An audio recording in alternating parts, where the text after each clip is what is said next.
baru agar amat selalu ini panduan untukmu. Mau berangkat cek suhu tubuh dulu, pakai masker selalu. Yo, oh, ayo, ayo.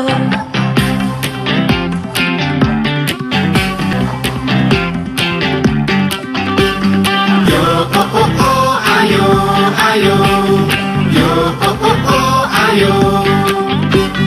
Yo, oh, oh, oh, ayo, ayo. Yo, oh, oh, oh, ayo. Saat berjalan jaga jarak tubuhmu, jangan gandengan dulu. Yo, oh, oh, ayo, ayo. Sampai sekolah cuci tanganmu dulu, pakai sabun selalu. Yo, oh, oh, ayo, ayo. Yo, yo, yo, ayo, ayo. Yo, yo, yo, ayo. Yo, yo, yo, ayo, ayo. Yo, yo, yo, ayo. Dengan temanmu jangan berketat dulu, pakai barang pribadimu. Yo, oh, oh, ayo, ayo. Pulang sekolah langsung pulang ke rumah, mampir-mampir gak usah. Yo, oh, oh, ayo, ayo. Sampai di rumah bersih-bersih segera, supaya kita bisa jumpa lagi di sekolah. Yo, ayo kita bersama-sama jaga agar sehat selamat. Yo, oh, oh, ayo, ayo. Seru belajar kebiasaan baru, agar selamat selalu itu panduan untukmu. Seru belajar kebiasaan baru.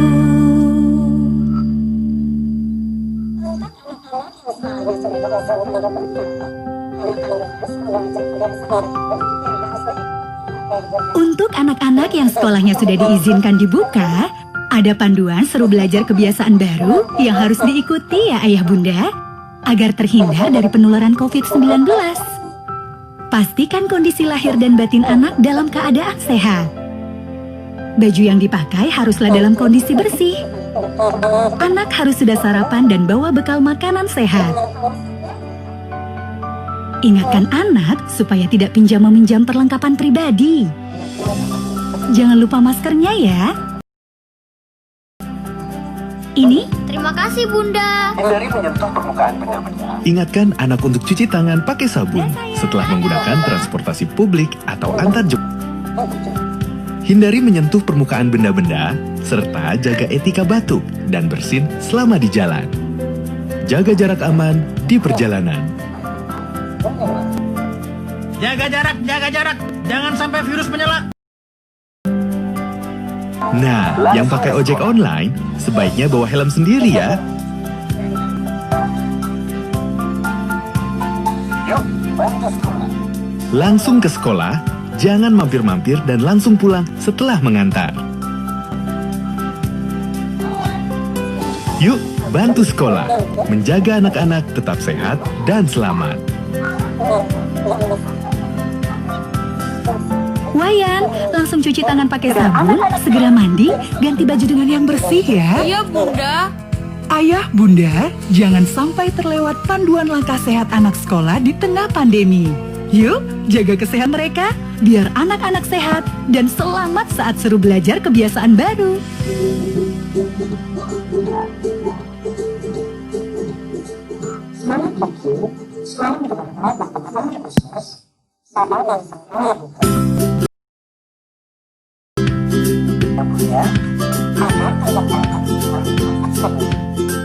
Sekolah Kiki, sekolah untuk anak-anak berkebutuhan khusus, sudah diizinkan dibuka. Tapi, ada panduannya agar terhindar dari penularan COVID-19. Pastikan kondisi lahir dan batin anak berkebutuhan khusus sehat ya. Jika ia sendiri takut ke sekolah, jangan dipaksa. Baju yang dipakai ke sekolah harus dalam kondisi bersih. Anak sudah harus sarapan dan makanan sehat. Jangan lupa maskernya ya, bawakan juga tempat masker kotor.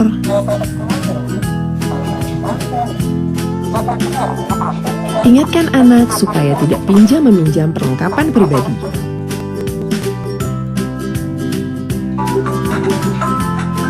Para pengantar, langsung ke sekolah ya. Jangan mampir-mampir. Jika perlu, dampingi anak berkebutuhan khusus masuk gerbang sekolah. Jaga jarak anak.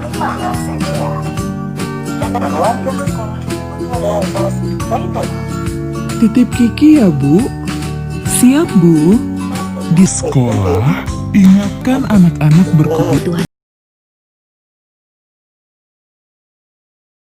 khusus untuk cuci tangan pakai sabun sebelum masuk kelas. Di dalam kelas, hanya boleh 5 anak saja. Saat berada di fasilitas sekolah, akan diatur agar interaksi antar warga sekolah kebutuhan khusus minimal.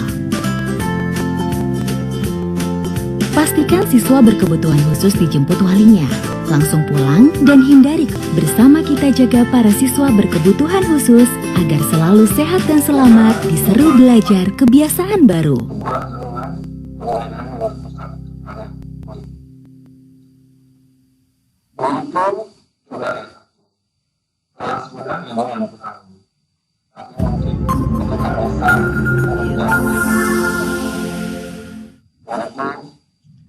Coba lihat aku. Sebuah renungan pembelajaran yang berpusat kepada murid. Guruku, coba lihat aku. Telah segudang ilmu yang kutahu. Tapi mungkin itu tak bisa untuk jawab soal-soal ujianmu. Guruku, coba tanya diriku tentang ketertarikanku dalam menuntut ilmu yang mungkin tak tercakup dalam rancangan pelajaranmu. Guruku, coba lihat aku. Aku berbeda dengan temanku. Jangan kau hukum aku karena keunikanku. Itu bukanlah sebuah kelainan atau cacatku. Guruku, janganlah paksakan aku kerjakan soal-soal matematika yang rumit itu, karena buntu pikirku ke arah situ. Tapi mungkin ajaklah aku mencipta lagu. Kan ku buat sebuah alunan melodi dan syair yang indah, yang kan kau kenang sepanjang masa. Guruku, coba dengar pintaku. Aku ingin belajar sungguh-sungguh, karena aku tahu zaman semakin maju. Aku tak mau jadi beban masyarakatku. Namun jika benar aku adalah acuanmu, dengarkanlah suaraku, dengarkanlah hatiku, akan hal-hal yang menarik bagiku. Yang mungkin tidak sekedar menjawab soal-soal tesmu itu. Tak tahukah kau bahwa teman-temanku dan aku sering lupa akan pelajaran itu sesudah tes berlalu. Yang tinggal hanyalah angka-angka yang menghiasi rapor dan ijazah yang kebermaknaannya semu belaka.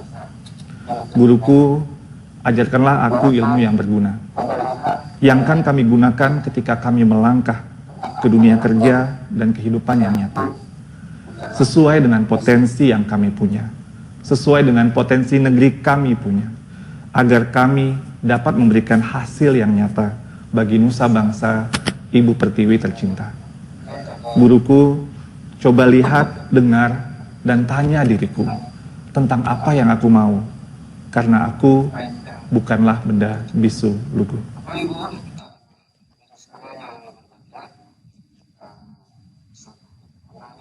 Baik, luar biasa.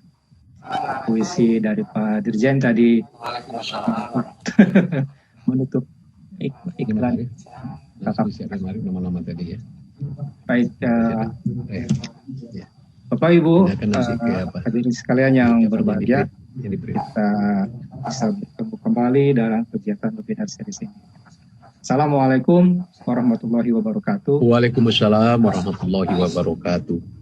Selamat siang menuju sore, salam sejahtera untuk kita semua, salam sehat dan salam bahagia. Puji syukur kehadiran Tuhan Yang Maha Esa yang telah memberikan kesempatan kepada kita untuk masih tetap melaksanakan aktivitas kita sehari-hari, tetap sehat dan tetap amin. Baik, hadirin sekalian, peserta sekalian yang berbahagia, saat ini hari ini kita memasuki webinar series sesi kedua di hari ini. Kegiatan webinar series ini tentu sebuah rangkaian kegiatan dalam rangka persiapan penyelenggaraan pembelajaran pada semester genap tahun ajaran 2020-2021. Terima kasih juga kepada Direktorat Guru dan Tenaga Kependidikan, Pendidikan Menengah, Pendidikan Khusus, Direktorat Jenderal Guru dan Tenaga Kependidikan Kementerian Pendidikan Indonesia. Peserta dan hadirin berbahagia, tema pada sesi 2 hari ini adalah pembelajaran untuk pendidikan khusus, dukungan psikologis, metode pembelajaran, dan perlengkapan pembelajaran. Hadirin yang kami hormati, telah hadir di tengah-tengah kita orang-orang hebat yang akan berbagi pengalamannya, akan berbagi ilmunya kepada kita. Di antaranya yang terhormat Bapak Direktur GTK Dikmendiksus, Bapak Dr. Haji Yaswardi MSI. Juga telah hadir di antara kita tentunya para narasumber yang hebat, yaitu Bapak Darsa, Ibu Ade Putri, dan Ibu Betia Sahat. Terima kasih atas kehadirannya. Selama 15 menit ke depan, kita mulai masuk ke sesi pertama. Selama 15 menit ke depan, kita akan menyimak penyampaian pengantar sekaligus arahan dari Bapak Direktur GTK Dikmendiksus, Bapak Dr. Haji Yaswardi MSI.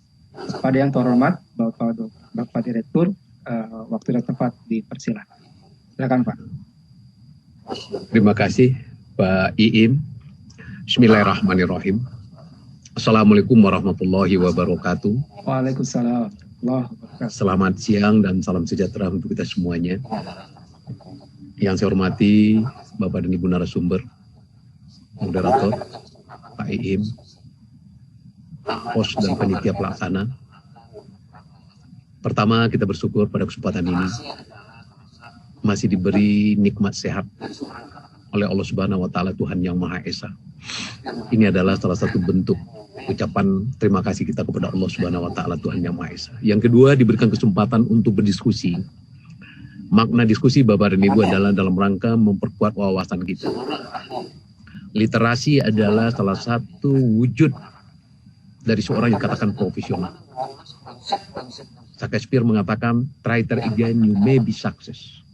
Orang sukses itu, Mas Iim, selalu dalam taraf belajar dan mencoba dan tidak pernah berhenti.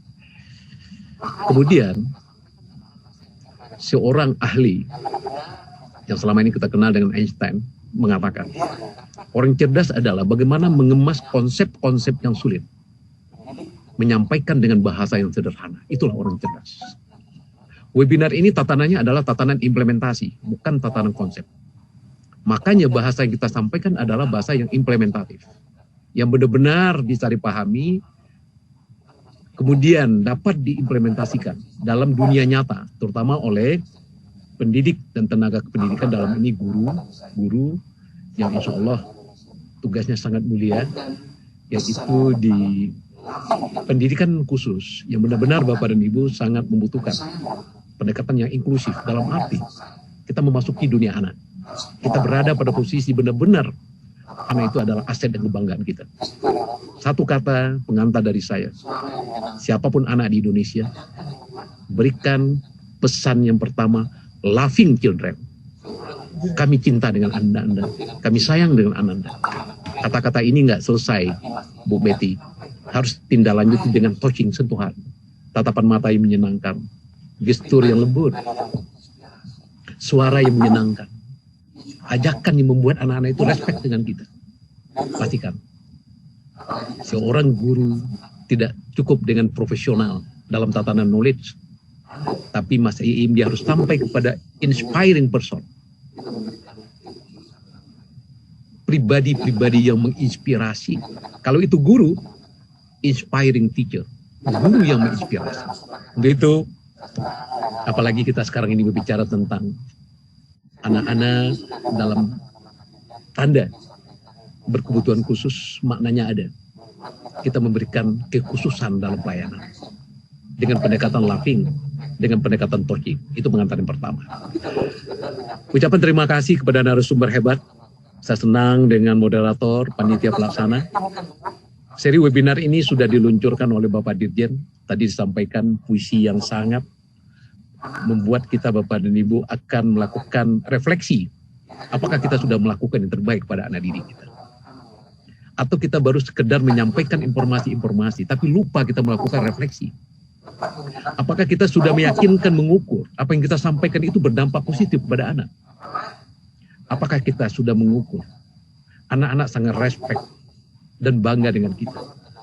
Ki Hajar Dewantara mengatakan, sekolah adalah taman belajar. Bukan cuma sekedar tempat belajar, tapi taman. Makna taman di sini apa? Tempat yang menyenangkan, walaupun sederhana. Tapi sekolah dikemas dengan yang menyenangkan. Apalagi bagi anak-anak tersayang kita, berkebutuhan khusus. Yang perlu dibangun adalah pendekatan hospitality, kenyamanan. Bagaimana anak-anak merasa betah dan happy, ini harus kita berikan. Itu poin yang kedua. Poin yang ketiga, saya ingin menyampaikan beberapa pesan ya melalui slide ini. Moga-moga nanti bisa, bisa terbaca, Pak Im? Bisa ya? Bisa, Pak. Bisa. Ini narasumber kita. Saya senang sekali, ini ibu-ibu muda. Ada Ibu Betia Sahara, MPD. Selamat siang, Bu Sahara. Siang, Pak. Ada Ibu Ade Putri, SSPD. Selamat siang, Ibu Putri. Selamat siang, Bapak. Kemudian di sini ada Bapak Idar Taranu, WEP. Terima kasih. Selamat siang Pak Ranu mungkin ya, kalau boleh dipanggil Pak Ranu. Terima kasih. Moderator hebat kita Pak Iim. Terima kasih Pak Iim. Terima kasih, Pak. Topik kita adalah pembelajaran untuk pendidikan khusus. Metode pembelajaran, dukungan psikologis, dan perlengkapan pembelajaran. Luar biasa sekali Bapak. Sangat lengkap sekali. Maknanya apa? Poin yang pertama adalah perkuat akses untuk pendidikan khusus. Poin yang kedua adalah berikan layanan yang terbaik. Dua poin ini adalah bagian daripada diskusi kita hari ini. Akses informasi. Hari ini kepada narasumber, apakah seluruh anak yang ada di sekolah kita punya data lengkap tentang anak kita? Sudah. Apakah kita sudah memberikan perlakuan sesuai dengan kondisi anak kita? Pertanyaan-pertanyaan ini akan mengalir nanti dalam diskusi Bapak. Yang kedua, ini. Jadi kebijakan penyelenggaraan pembelajaran pada semester genap tahun ajaran 2020-2021 dan tahun akademik 2020-2021 di masa pandemi COVID-19. Ada batasan di masa pandemi COVID-19. Legal formalnya, acuan kita di saat berdiskusi hari ini adalah surat keputusan bersama 4 menteri, kemudian ada siaran pers Kemdikbud nomor 368 tahun 2020 yang isinya sebagai berikut. 1. Pembelajaran tatap muka di satuan pendidikan tetap hanya diperbolehkan. Tetap hanya diperbolehkan untuk satuan pendidikan yang telah memenuhi daftar periksa. Apa maksudnya check and balance? Apa maksudnya Bapak dan Ibu? Semuanya itu sudah terkondisi dengan baik, baru ada kata diperbolehkan. Persiapan menjelang bulan Januari, kalau memang sekolah ingin melakukan tatap muka, ada beberapa hal yang harus dipertimbangkan. 1, ketersediaan sarana sanitasi dan kebersihan. Toilet bersih dan layak, sarana cuci tangan pakai sabun dengan air mengalir, atau hand sanitizer, kemudian disinfektan tersedia. Yang kedua, mampu mengakses fasilitasi pelayanan kesehatan. Mungkin perlu kerjasama kita dengan Puskesmas terdekat. Bisa juga kita mengoptimalkan, kalau di sekolah menengah mungkin sudah ada UKS, di SD juga sudah bisa, atau PMR, Palang Merah Remaja. Di bawah koordinasi mungkin dalam hal ini guru PJOK dan guru BK, bimbingan dan konseling. Yang ketiga, kesiapan menerapkan wajib masker. Wajib masker di sini adalah masker yang dipersyaratkan. Kemudian memiliki termogun dalam rangka mengukur Bapak dan Ibu tekanan suhu daripada pengunjung-pengunjung terutama guru dan peserta didik yang datang ke sekolah. Memiliki pemetaan warga satuan pendidikan yang, ini perlu sekali, di sini mungkin guru PJOK, sangat diharapkan dengan guru bimbingan dan konseling, memiliki komorbid tidak terkontrol. Komorbid di sini Bapak dan Ibu adalah penyakit sertaan. Bahasa kita adalah komplikasi penyakitnya, yang akan berdampak nanti kepada anak. Ini harus didapat. Karena kondisi seperti ini tidak bersyaratkan. Kemudian tidak memiliki akses transportasi yang aman. Ada berapa persen anak kita berangkat ke sekolah itu diantar orang tua? Atau persentase terbesar banyak itu naik kendaraan umum. Ini harus kita data. konsekuensi kendaraan umum dinaikkan itu berlaku nggak protokol? Kalau tidak, ini bagian kebijakan harus ditindaklanjuti, Bapak dan Ibu. Jadi pemetaan ini maknanya apa? Mengantarkan anak ke sekolah dan guru dalam kondisi sehat, kembali dari sekolah dalam kondisi sehat. Jadi prioritasnya tatap muka tetap pada anak sehat, guru sehat, tenaga kependidikannya sehat, Bapak dan Ibu. Lalu yang ketiga, memiliki riwayat perjalanan dari daerah dengan tingkat risiko COVID-19 yang tinggi atau riwayat kontak dengan orang terkonfirmasi positif COVID-19 dan belum menyelesaikan isolasi mandiri. Ini juga perlu kita data. Kalau ada saudara kita, anak-anak kita, orang tua murid yang akan datang ke sekolah mengantar anak, semua informasi harus kita dapatkan. Di sini Bapak dan Ibu, semua kita saling berkontribusi menjaga. Bukan cuma sekolah, keluarga, orang tua dalam hal ini, dan orang dewasa, termasuk masyarakat, harus saling menjaga. Dari, oleh, dan untuk kita harus saling menjaga diri kita. Yang keenam, mendapatkan persetujuan komite sekolah. Jadi pada posisi sekolah akan melakukan tatap muka, ada satu poin, persetujuan komite sekolah, karena ini perwakilan orang tua murid. Kalau persetujuannya ada, ini ada peluang. Tentu sebelumnya ada persetujuan dulu dari gubernur kalau di provinsi Bapak dan Ibu, di kabupaten kota, bupati dan wali kota, tentu turunannya dari dinas pendidikan. Terakhir adalah dari komite sekolah. Kalau semuanya sudah berproses, fasilitas sudah tersedia, kemudian zonanya adalah zona hijau dan kuning, kita punya peluang untuk melakukan pembelajaran secara tatap muka. Ini poinnya yang pertama. Yang kedua, pembelajaran tatap muka tetap dilakukan dengan mengikuti protokol kesehatan. Oke, sudah disiapkan fasilitasnya. Tapi dalam berproses, protokol kesehatan tetap menjadi perhatian. Kondisi kelas perhatikan. Jaga jarak minimal 1,5 meter antara anak yang satu dengan anak yang lain. 40 lebih, ini minimal. Yang kedua, jumlah maksimal peserta didik dalam satu ruang kelas, kalau itu PAUD, maksimal 5. Dari standar sebelumnya 15 peserta didik. Pendidikan dasar menengah 18, dari standar sebelumnya 36. SLB, nah dalam hal ini Bapak dan Ibu, yang kita bicarakan hari ini, dari standar 8 cuma boleh 5. Pertanyaan, tersediakah kelas? Di saat kelas itu Bapak dan Ibu diberikan batasan ya, untuk anak boleh melakukan aktivitas. Tentu dalam hal ini jadwal pembelajaran, sistem bergiliran, rombongan belajar atau shift. Bisa double shift, bisa saja triple shift. Apakah jadwalnya harus umpamanya di SD 35 menit? Tidak harus. SMP SMA Bapak Ibu 35-40 tidak harus. Di sini ada otonomi sekolah untuk mengatur jadwal. Mengapa perlu ada Bapak dan Ibu? Kondisi sekolah antara satu sekolah dengan sekolah lain tidak sama, terutama jumlah kelasnya dan jumlah gurunya. Di sini Bapak dan Ibu harus menjadi perhatian kita. Wajib dilakukan menggunakan masker kain, 3 lapis, tidak boleh 1 lapis. Atau masker sekali pakai, masker beda. Lalu cuci tangan pakai sabun dengan air mengalir di seturnya, menjaga jarak 1,5 meter, tidak melakukan kontak fisik, kemudian menerapkan etika batuk bersin. Apa maknanya? Batuk kita Bapak dan Ibu tidak menyembur, tidak sampai, orang tidak tertarik mungkin ke kanan atau ke kiri atau ke belakang, atau Bapak dan Ibu menyentuh kepada lengan kita. Sehingga ciprakan daripada air yang ada dari mulut kita itu tidak sampai kepada orang di sekitar kita. Ini menjadi perhatian kita. Itu etika. Akan lebih baik Bapak dan Ibu di saat kita akan batuk kita menjauh dari orang. Informasi ini harus tersampaikan kepada anak kita. Lalu yang ketiga, pembelajaran tatap muka tetap dilakukan dengan mengikuti protokol kesehatan yang ketat. Kondisi medis Bapak dan Ibu sehat dan jika mengidap komorbid harus dalam kondisi terkontrol itu tadi. Kemudian kantin di masa transisi 2 bulan tidak diperbolehkan.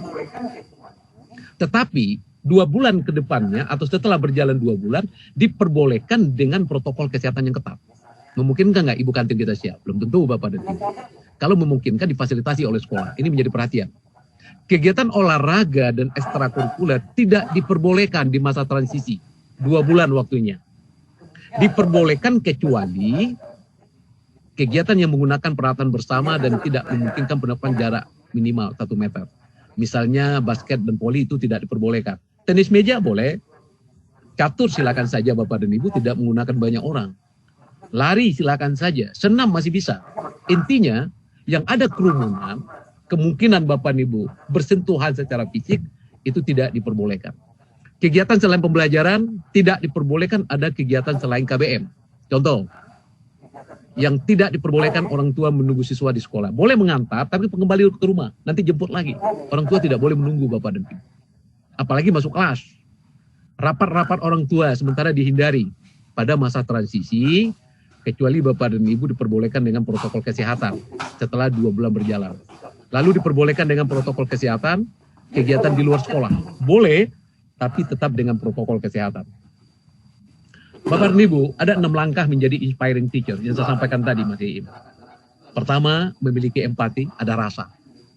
Rasa Bapak dan Ibu, anak-anak kita ini sangat membutuhkan perhatian dan kasih sayang. Tidak cukup dengan rasa, tetapi kita bersikap dan bertindak, Bapak dan Ibu. Ini harus difungsikan nanti. Yang kedua, mengembangkan kemampuan verbal. Bahasanya adalah bahasa yang dipahami oleh anak. Tentu dalam hal ini komunikasi positif, Bapak dan Ibu. Kalau itu bahasa isyarat, gerakan-gerakan itu adalah gerakan-gerakan yang dipahami oleh anak, yang membuatkan anak termotivasi. Ingat bahwa murid Anda adalah individu. Apa maknanya? Diwongkekan. Maslow mengatakan, humanistik. Setiap orang butuh penghargaan dan sanjungan. Siapapun, dalam kondisi apapun. Anak selalu membutuhkan loving, Bapak dan Ibu. Apakah boleh sanksi? Di dalam dunia pendidikan Bapak dan Ibu, kata sanksi itu kita rubah. Kita rubah nomenklaturnya, Pak Iim, yaitu TTM, tindakan tegas yang mendidik. Jadi bukan sanksi, tindakan tegas yang mendidik. Maknanya kita memberikan Bapak dan Ibu berbentuk teguran-teguran, tapi pesan yang tersampaikan mendidik. Silakan itu diolah nantinya. Lalu membangun perilaku dan mental positif. Kita selalu bersikap positif. Memandang anak adalah satu aset dalam kondisi apapun juga, termasuk Pak Iim di bulan tanggung tanggal-tanggal 29-30 mungkin saja kita belum terima honor gaji kita, pikiran kita tetap memberikan pelayanan yang diberikan oleh seorang guru yang inspiring, joyful learning, pembelajaran yang menyenangkan. Ciptakan itu Bapak dan Ibu, karena Kiai Hajar Dewantara mengatakan mengajar adalah sesuatu hal yang sifatnya kegembiraan. Makanya guru-guru harus selalu happy dalam melakukan tugas-tugasnya. Supaya happy Bapak dan Ibu di masa pandemi ini, kita perkuat kecerdasan spiritual kita. Kita yakinkan Bapak dan Ibu, satu kata positif, Pak Iim, bermakna itu adalah suatu ibadah. Walaupun apa agamanya, silakan. Bermakna ibadah. 2 kata lebih lagi. Dengan catatan joy. Yang kedua meaning. Bermanfaat bagi anak kita. Tunjukkan respect. Kita menghargai dan menghormati anak kita. Siapapun juga, kita harap. Kemudian ketahuilah bahwa mengajar merupakan profesi mulia. Alhamdulillah Bapak dan Ibu, saya punya tugas mengajar lebih kurang 16 tahun Pak Iim. Di SMK, SMA, terakhir jadi kepala sekolah, baru berlanjut pada kantor. Apa maknanya? Saya sangat bangga sama dengan Pak Dirjen, dia selalu menyampaikan sebagai guru Bapak dan Ibu akan selalu memberikan yang terbaik pada anak didiknya dalam kondisi apapun juga. Sehingga pekerjaan tugas mengajar adalah tugas yang mulia. Kemuliaan ini tidak akan sia-sia Bapak dan Ibu, akan dibalas. Bisa dalam bentuk penghargaan, bisa dalam bentuk ibadah, semuanya berproses Bapak dan Ibu. Yang penting, profesi mulia akan bisa diantarkan oleh guru-guru dalam kategori inspiring teacher. Terakhir dari saya, Bapak dan Ibu, mari kita berikan perhatian kepada anak-anak terbaik kita. Yang saat ini sangat butuh perhatian khusus. Pertama adalah kita respect. Hargai Bapak dan Ibu, hormati. Kedua, Bapak dan Ibu penuhi kebutuhan minimalnya. Tempat yang menyenangkan Bapak dan Ibu tidak harus mewah. Fasilitas yang Bapak dan Ibu memadai tidak harus mahal. Tetapi penuhi kebutuhan anak kita. Ketiga, Bapak dan Ibu kita harus jaga. Kita harus jaga, buat dia nyaman dalam kehidupannya. Apabila ini kita berikan Bapak dan Ibu, anak-anak kita yang berkebutuhan khusus dalam kategori disabilitas Bapak dan Ibu, dia akan merasakan, saya adalah bangga, Bapak Ibu guru saya senang dengan saya. Orang-orang dewasa di sekitar saya menghargai saya. Saya merasa sebagai makhluk ciptaan Tuhan yang dihargai dan dihormati. Saya bangga dengan lingkungan saya bangga dengan Bapak Ibu guru saya bangga dengan orang tua saya. Kebanggaan ini akan selalu saya kenang, dan saya mendoakan guru-guru terbaik saya, orang tua saya, moga-moga ditempatkan di surga Allah Subhanahu wa Ta'ala, Tuhan Yang Maha Esa. Amin ya Rabbil Alamin. Terima kasih. Saya cukup sampai di sana. Perbanyak maaf. Wassalamualaikum warahmatullahi wabarakatuh. Waalaikumsalam warahmatullahi wabarakatuh. Luar biasa. Terima kasih Pak Direktur. Memang betul Pak. Di sini saya mencoba mencatat 3 hal. 4 hal Pak. Maaf. Loving, inspiring, jadikan sekolah sebagai taman. Kemudian yang terakhir, yang keempat, TTM. Betul sekali. Mendidik. Terima kasih Pak Iim. Ya. Luar biasa. Terima kasih Pak. Sama-sama Pak Iim. Terima kasih kepada Bapak Direktur yang telah menyampaikan pengantar dan arahannya pada hari ini, pada webinar sesi kedua pada hari ini. Bapak Ibu, kita harus mampu menjadi pendidik yang inspiring, pendidik yang memberikan loving, memberikan kasih sayang, memberikan cintanya kepada siswanya, kemudian jadikanlah sekolah sebagai taman, kemudian buatlah TTM. Bukan teman tapi mesra Pak ya, tapi akan tegas mendidik. Ya, baik Bapak Ibu, kita Deputi Direktur masuk pada sesi pemaparan akan dijadikan narasumber yang luar biasa, para sumber yang akan menjadikan model inspiring, model loving, nanti pada tatap muka nanti akan seperti apa. Bapak Nino peneliti, kita akan hadirkan 3 narasumber yang akan memberikan pandangan dari sisi-sisi yang berbeda, yang akan saling mengisi tentunya. Baik, untuk teknisnya nanti Bapak Ibu peserta akan diketahui, nanti akan dipaparkan, 3 narasumber akan memaparkan materinya terlebih dahulu, kurang lebih masing-masing narasumber nanti akan memaparkan materinya kurang lebih selama 5 menit. Jadi ada 15 menit untuk pemaparan untuk semua narasumber. Setelah itu baru masuk pada sesi diskusi atau tanya jawab. Silahkan para peserta gali, tanyakan, bahkan bila perlu memberikan dari peserta pun boleh memberikan pendapat tentang nanti materi-materi yang akan disampaikan. Baik, untuk selama 5 menit ke depan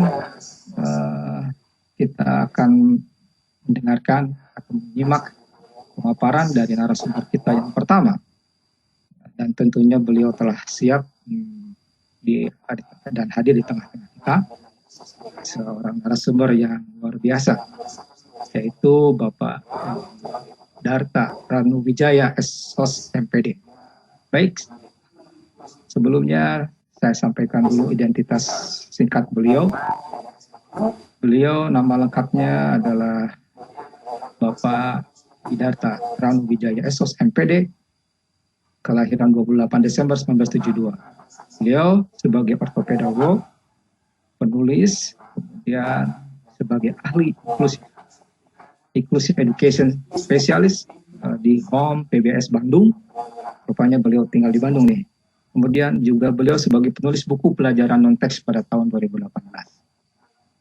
Baik, selama 5 menit ke depan kita akan menyimak paparan dari Pak Darta, yaitu beliau akan menyampaikan suatu tema tentang isu-isu penting dalam persiapan penyelenggaraan pembelajaran semester genap atau pada tahun 2021 yang akan direncanakan memperbolehkan adanya pembelajaran luring atau tatap. Waktu dan tempat kami persilakan Pak Darta. Silakan. Ya, buat kita Pak, lalu juga buat orang tua semuanya. Terima kasih Pak Iim. Selamat siang Ibu Bapak. Siang Pak. Ini kalau kita ngomongin pembukaan sekolah, apalagi sekolah luar biasa atau kemudian pendidikan khusus, itu rasanya di awal pasti ngeri-ngeri sedap. Betul ya Pak? Ya, buat kita para guru, lalu juga buat orang tua, semuanya. Ya, rasanya ngeri-ngeri sedap. Lalu juga kemudian kalau kita merasakan situasi yang terjadi di masyarakat, sebenarnya ada pro kontra. Ya, nah, tetapi sekali lagi saya berpendapat secara pribadi sebagai guru harusnya nggak perlu ada pro dan kontra, karena tadi jelas sekali manualnya atau panduannya. Artinya betul-betul persiapan penyelenggaraan pembelajaran ini landasannya menurut saya ada 3. yang pertama prioritasnya adalah perlindungan terhadap keselamatan dan kesehatan seluruh warga sekolah, termasuk peserta didik dan keluarga mereka. Jadi ini bagian yang tidak terpisah dari persiapan dibukanya kembali sekolah. Ya, khususnya yang kita bicarakan adalah sekolah luar biasa. Jadi nggak perlu ngeri-ngeri sedap sebenarnya, karena sudah disampaikan tadi. Ya, nanti kita juga akan bahas hal-hal yang teknis. Lalu yang kedua, sebenarnya guru kita semua sebagai guru atau sebagai pendidik, kita juga harus kemudian memberikan sebenarnya ketenangan, kenyamanan, khususnya bagi orang tua siswa, dalam hal ini adalah peserta didik berkebutuhan khusus ya, karena selalu ada anggapan bahwa gimana membuka sekolah untuk yang normal aja sulit, apalagi yang berkebutuhan khusus. Nah, dalam momen kali ini, isu yang penting yang kedua adalah kita perlu memberikan refleksi pengalaman-pengalaman selama situasi pandemi, di mana kita berusaha menjangkau seluruh peserta didik yang berkebutuhan khusus untuk tetap mendapatkan layanan pendidikan sekalipun situasinya pandemi. Ada yang kemudian WhatsApp call, ada yang bahkan datang ke rumah, ada yang ngirimin tugas-tugas, ada bahkan yang kemudian setiap hari berkontak, bahkan orang tuanya sampai tengah malam pun mengontak kita. Jadi poin yang kedua adalah refleksi pengalaman para guru ini yang menurut saya memberi kita pribadi untuk menenangkan, supaya tidak ada lagi rasa ngeri-ngeri sedap. Lalu yang ketiga, ya kita bicara bahwa ini mungkin memang pencetusnya adalah SKB 4 Menteri, sehingga ada pro dan kontra. Tapi sekali lagi menurut saya tidak perlu pro dan kontra. Karena apa? Persiapan pembukaan kembali sekolah khusus atau sekolah luar biasa ini sebenarnya tidak terlepas dari proses transisi yang khas dari setiap sekolah. Dan juga kondisi sosial budaya yang ada di daerah masing-masing. Nah, makanya kemudian saya ingin memberikan makna yang positif untuk menghilangkan perasaan ngeri-ngeri sedap itu. Makna yang positif pertama buat saya adalah persiapan penyelenggaraan pembelajaran semester genap tahun ajaran 2020 atau 2020 dan 2021 di sekolah luar biasa punya makna yang pertama bagi saya, pemulihan kebutuhan perkembangan dan belajar peserta didik berkebutuhan khusus. Kita tahu di era pandemi atau di masa pandemi ini ada banyak isu-isu tentang tekanan-tekanan, tidak hanya masalah psikologis tapi masalah sosial juga yang dialami. Dan bahkan bukan hanya peserta didik berkebutuhan khusus, guru kita sendiri juga mengalami tekanan-tekanan itu. Jadi makna positif pertama bagi saya adalah sebagai guru, ya dibukanya sekolah itu berarti dipulihkannya kembali kebutuhan psikososial. Apalagi nanti kita akan bicara hal teknis tentang bagaimana kita memenuhi kebutuhan psikososial anak-anak ini. Atau anak-anak penyandang disabilitas atau yang kita sering akrab sebut sebagai anak berkebutuhan khusus. Ketika mereka masuk sebenarnya terbuka peluang bagi kita untuk mengidentifikasi lewat apa yang kita sebut sebagai asesmen diagnostik.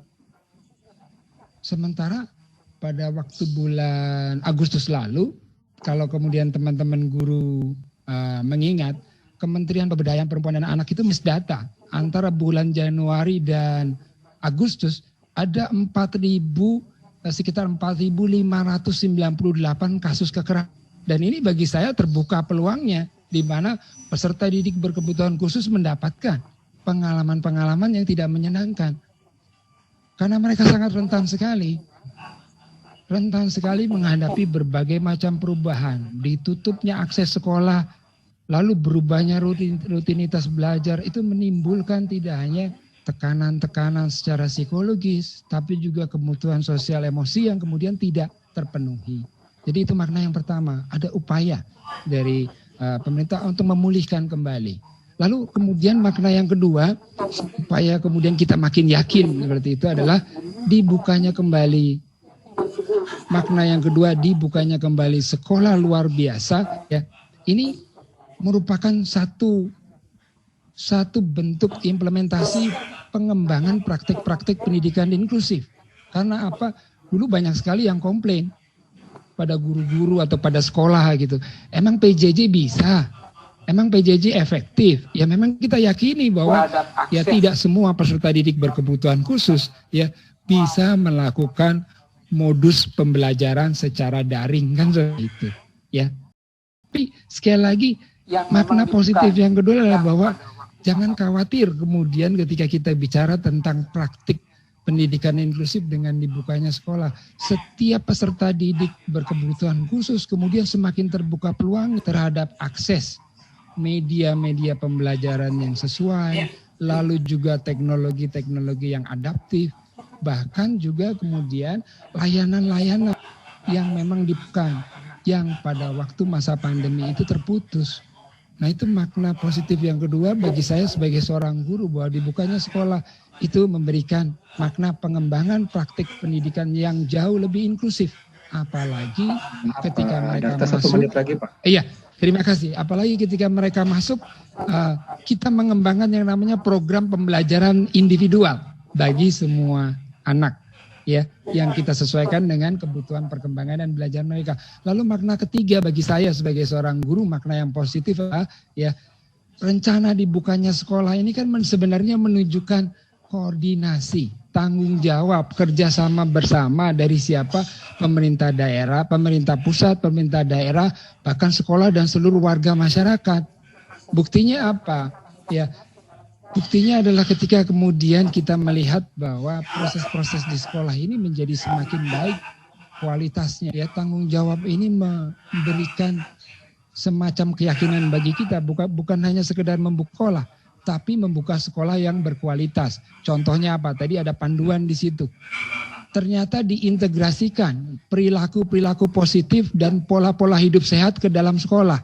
Dari penyediaan tempat cuci tangan, kebiasaan cuci tangan, lalu juga kemudian menjaga jarak, lalu juga kemudian penggunaan masker dan pelindung wajah, sampai pembatasan jumlah peserta didik berkebutuhan khusus, lalu juga kemudian pengawasan, tidak hanya dari guru tetapi juga orang tua. Nah ini menunjukkan makna yang positif bagi saya. Yang ketiga adalah dibukanya sekolah berarti dihadirkannya sekolah dengan kualitas yang lebih baik. Terima kasih Pak. Satu. Baik. Jadi bagaimana sesungguhnya menyiapkan pola perilaku, diantaranya adalah tentang psikososial, menghadapi perilaku anak-anak didik kita ketika nanti berinteraksi di sekolah masih dalam situasi masa pandemi ini. Baik, kita langsung ke materi kedua atau narasumber kedua, yaitu Ibu Ade Putri. Beliau, halo Bu Ade. Ya Pak Iim. Oke. Bu Ade ini nama lengkapnya adalah Ade Putri Sarwenda SPD. Beliau lahir di Balikpapan 14 Oktober 1989. Sehari-hari aktif sebagai guru di SLB Negeri Balikpapan. Beliau setelah berderet ini penghargaannya luar biasa. Terbaik kedua Simposium Guru Pendidikan Menengah dan Pendidikan Khusus jenjang SLB tingkat nasional. Kemudian terbaik kedua Guru SLB Dedikasi dan Inovasi tingkat nasional. Kemudian penerima penghargaan Kaltim ya Bu ya? Ya betul. Kaltim Education Award. Ya. Nah, kemudian di tahun yang ini ya, di tahun 2020 ini. Ya betul. Dan yang terakhir sebagai Duta Rumah Belajar Provinsi Kalimantan. Baik Bapak Ibu, kita akan simak penjelasan ini berkaitan dengan kesiapan tentang psikososial, edukasi psikologis, dan media pembelajaran dan sebagainya. Kami persilahkan, 5 menit ke depan kita simak. Baik, bismillahirrahmanirrahim. Terima kasih Pak Iim atas kesempatannya. Baik Bapak Ibu, rekan-rekan sekalian, Bapak narasumber, Ibu narasumber, Bapak Ibu hadirin, terima kasih atas kesempatannya. Pada siang hari ini mungkin saya selaku seorang praktisi lapangan, seorang guru SLB akan lebih banyak memberikan sharing. Saya akan sharing bagaimana pembelajaran untuk pendidikan khusus, utamanya berkaitan dengan bagaimana memberikan dukungan psikologis, metode pembelajaran dan perlengkapan pembelajaran untuk kelangsungan pelaksanaan pembelajaran bagi peserta didik berkebutuhan khusus, utamanya sebagai upaya persiapan penyelenggaraan pembelajaran di semester genap. Mungkin saya bisa flashback sedikit bagaimana tantangannya Bapak Ibu guru, terutama rekan-rekan guru pendidikan khusus dalam mengajar di masa pandemi ini. Sejak pandemi COVID, pembelajaran daring menjadi salah satu kewajiban tidak terelakkan. Ia menjadi salah satu pilihan untuk memastikan pembelajaran dapat terlaksana secara baik. Nah, Tentunya dengan pembelajaran daring ini menjadi sebuah tantangan besar dalam pelaksanaan pendidikan di Indonesia, khususnya pendidikan khusus. Nah, memperhatikan fenomena-fenomena yang ada menjadi sangat penting bagi seorang guru, utamanya guru pendidikan khusus, untuk membekali diri dengan teori dan prinsip-prinsip pembelajaran agar apa? Agar proses pembelajaran secara daring dapat terlaksana secara baik. Maka dari itu, sebagai seorang guru pendidikan khusus utamanya penting untuk selalu meningkatkan pemahaman dan kompetensi terkait pembelajaran daring. Karena ini memang merupakan sebuah tantangan yang besar. Nah, di masa pandemi ini saya meyakini, kami semua meyakini bahwasanya Bapak Ibu guru, rekan-rekan pendidik semua semakin kaya dengan berbagai alternatif media atau platform yang biasa digunakan untuk mendukung proses pembelajaran, baik yang sederhana maupun sampai dengan tingkat yang canggih atau kompleks. Nah, setelah Bapak Ibu guru, rekan-rekan pendidik sekalian mengenal berbagai alternatif platform atau media pembelajaran yang dipergunakan untuk menunjang pembelajaran khususnya bagi peserta didik berkebutuhan khusus, yang tidak kalah penting adalah bagaimana menggunakan metode pembelajaran. Karena ini berkaitan erat dengan bagaimana kita sebagai seorang guru mendeliver konten-konten pembelajaran secara efektif kepada peserta didik. Dan nanti mungkin kita akan banyak bahas di diskusi bagaimana bentuk-bentuk metode pembelajarannya. Saya memberikan secara singkat mungkin sebagai gambaran seperti melakukan pembelajaran virtual, melakukan tematik project, dan lain-lain. Lalu yang tidak kalah pentingnya adalah sebagaimana yang telah dibahas oleh Bapak Darta sebelumnya adalah pentingnya memberikan dukungan psikososial. Ini menjadi penting untuk seorang guru berikan sebagai upaya untuk saling menguatkan antara guru, siswa, wali murid untuk menghadapi situasi kedaruratan ini. Mengingat yang utama adalah kesehatan mental menjadi prioritas, menjadi hal yang kita patut pertimbangkan di masa yang sulit seperti ini. Salah satu kegiatan bentuk dukungan psikososial yang mungkin bisa kita laksanakan sebagai seorang guru yang pertama adalah kita membangun komunikasi yang efektif, yang empatik, dan yang realistik untuk memahami, kita sama-sama memahami bahwasanya di situasi ini yang berat tidak hanya guru, tapi orang tua juga dengan segala aktivitasnya harus mendampingi putra-putrinya belajar dari rumah. Nah, maka dari itu penting sebagai seorang guru untuk membangun terus komunikasi efektif, empatik, dan realistik agar apa? Agar proses pembelajaran di rumah dapat terlaksana dengan baik. Lalu seperti yang disampaikan oleh Bapak Direktur terlebih di awal bahwasanya menyikapi SKB 4 Menteri yang memberikan lampu hijau untuk pembelajaran tatap muka. Ini menjadi wacana yang sangat menarik utamanya di satuan pendidikan khusus. Karena apa? Ini menjadi hal yang sangat disambut baik oleh seluruh lingkungan pendidikan, orang tua, guru, siswa, dan lain-lain.